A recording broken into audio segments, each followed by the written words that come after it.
अस्सलाम वालेकुम। आज हम सिंपल हार्मोनिक मोशन के चैप्टर्स का नेक्स्ट आर्टिकल डिस्कस करने लगे, जो कि हमारे पास ball and bowl system. Ball and bowl system जो होता है ये भी सिंपल हार्मोनिक मोशन को के रूल के ऊपर ऑसिलेट करता है।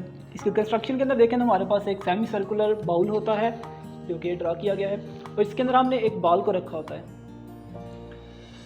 ये तो होगी इसकी कंस्ट्रक्शन। अब इसके अंदर मोशन जो होती है, मूवमेंट कैसे होती है। वो पोजीशन जो है हमारे पास इसकी मीन पोजीशन है। इस मीन पोजीशन के ऊपर इसके ऊपर दो फोर्स एक्ट कर रही है। इसका वेट जो है वो डाउनवर्ड एक्ट कर रहा है, जबकि इसके ऊपर नॉर्मल फोर्स जो है जो कि बाउल की वजह से लग रही है वो अपवर्ड, इसको मैंने आर के साथ रिप्रेजेंट किया हुआ। ये दोनों फोर्सेज एक दूसरे को बैलेंस कर रही हैं, जिसकी वजह से हमारे पास इस बॉडी के अंदर कोई भी मोशन जो है वो नहीं होती है और बॉल अपनी मीन पोजीशन के ऊपर खड़ा रहता है। लेकिन जैसे ही मैं इस बॉल को इधर से मूव करके ई पोजीशन के ऊपर लेके जाता है, जो कि हमारे पास एक्सट्रीम पोजीशन है इसकी, तब जाके हमारे पास इम्बैलेंस ऑफ पावर आ जाता है। तो आपके पास जो फोर्सेस एक्ट कर रही होती हैं वो चेंज हो जाती हैं, जिसकी वजह से जो हमारा बॉडी है, बॉल जो है ये मूवमेंट जो है वो स्टार्ट करनी शुरू कर देता है। अब इसकी मूवमेंट जो होती है वो कैसी होती है, ये ए पोजीशन से ले मूव ट्रैवल करके ओ पोजीशन की तरफ आता है। अब ऐसा क्यों होता है, क्योंकि हमारे पास बॉल जो अपनी मीन पोजीशन के ऊपर नहीं है, तो इसके ऊपर ग्रेविटेशनल फोर्स जो है एक्ट कर रही है, जो कि इसको अपने सेंटर की तरफ पुल कर रही है, जिसकी वजह से ये अपनी मीन पोजीशन की तरफ ट्रैवल करता है। अब मीन पोजीशन के ऊपर आके बॉल जो है वो अपनी मोशन को स्टॉप नहीं करता, बल्कि अपनी मोशन को कंटिन्यू रखते हुए दूसरी एक्सट्रीम पोजीशन जो कि बी है उसकी तरफ चला जाता है।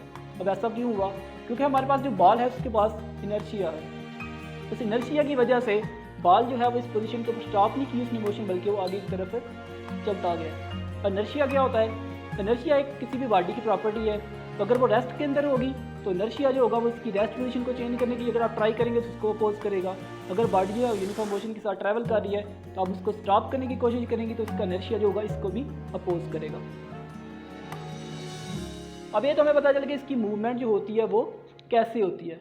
अब जब मूवमेंट होगी तो हमारे पास एनर्जी की कन्वर्सेशन भी होगी, कन्वर्जन होगी एनर्जी की।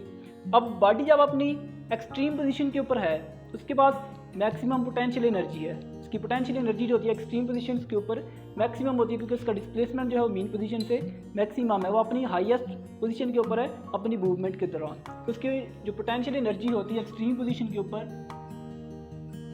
वो मैक्सिमम होती है, जबकि इस पॉइंट के ऊपर आगे इसकी जो काइनेटिक एनर्जी है वो जीरो हो जाती है। क्यों, क्योंकि इसकी मोशन जो है इस पॉइंट के ऊपर स्टॉप होती है, तो काइनेटिक एनर्जी जो होती है इसकी जीरो हो जाती है। जबकि अगर मैं बात करूँ मीन पोजीशन की, मीन पोजीशन के ऊपर बॉडी के पास जो वेलोसिटी होती है वो मैक्सिमम होती है, जिसकी वजह से इसकी काइनेटिक एनर्जी जो होती है वो मैक्सिमम हो जाती है। जबकि चूँकि ये अपनी मोशन के मिनिमम पॉइंट के ऊपर है, पॉइंट की डिस्प्लेसमेंट की मिनिमम है, जीरो है, तो उसकी पोटेंशियल एनर्जी जो होती है वो भी जीरो हो जाती है। तो इस तरह हमारी जो एनर्जी होती है वो कन्वर्ट होती रहती है। अब क्वेश्चन ये है कि अगर बॉडी ना ही मीन पोजीशन के ऊपर है ना ही एक्सट्रीम पोजीशन के ऊपर है, तो उसकी एनर्जी जो होगी वो क्या होगी। अब उस टाइम बॉडी के पास दोनों एनर्जीज होंगी, पोटेंशियल एनर्जी भी होगी और काइनेटिक एनर्जी भी होगी। तो जो टोटल एनर्जी बॉडी की होगी वो पार्शियल काइनेटिक होगी और पार्शियल जो होगी वो पोटेंशियल होगी। तो हम इन दोनों को प्लस करके हमारे पास टोटल एनर्जी जो होगी वो आ जाएगी। अब हमने डिस्कस किया था मैथ स्प्रिंग सिस्टम को, उसके अंदर हमने डिस्कस किया कि इसका टाइम पीरियड जो होता है वो मैथ के ऊपर डिपेंड करता है। उसके बाद हमने डिस्कस किया सिंपल पेंडुलम को, जिसका टाइम पीरियड डिपेंड करता है लेंथ के ऊपर।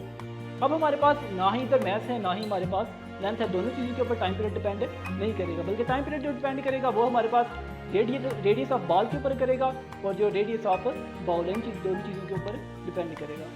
इस टॉपिक के अंदर इतना ही है। अल्लाह हाफिज़।